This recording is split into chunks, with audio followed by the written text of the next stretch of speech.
Today we're going to talk about this sound.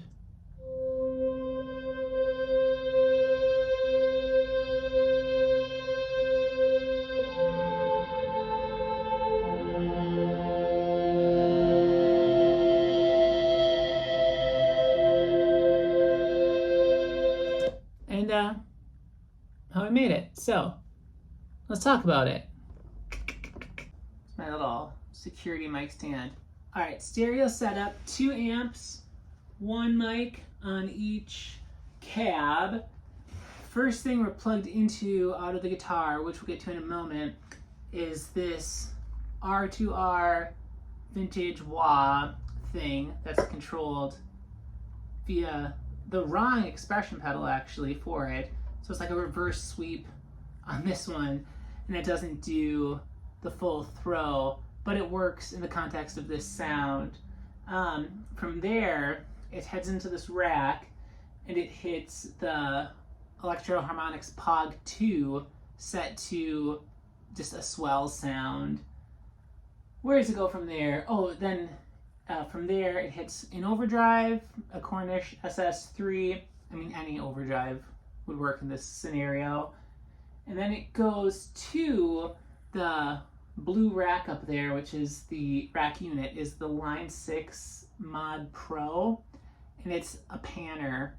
And it's just really slowly moving from side to side. It's not like a full depth, so it doesn't completely disappear on each side, but it's cool to give some movement. And then from there it goes into the Maris Mercury 7 for just a big old washy reverb on the Cathedra setting. And as cool as all that is, the kind of biggest piece of this puzzle for this part is the Fender Ed O'Brien Signature Strat. It has a Fernandez Sustainer in it, which basically just makes the guitar go on forever on whatever you hold. I was using the middle position, which kind of hops back between like a harmonic thing and then like whatever the root note is. I think it just pulls whatever's most present or harmonically rich or something. I don't fully get it. And was kind of futzing around with the tone and level of the Sustainer. More on this guy later in a future video, I'm sure. I had the idea, but I didn't have the part. I just opened up a track and started to record some stuff.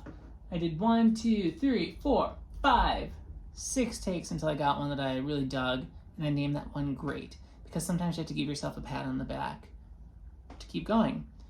And then the next thing I did was did a 7th take and tried to recreate the Great take as well as I could.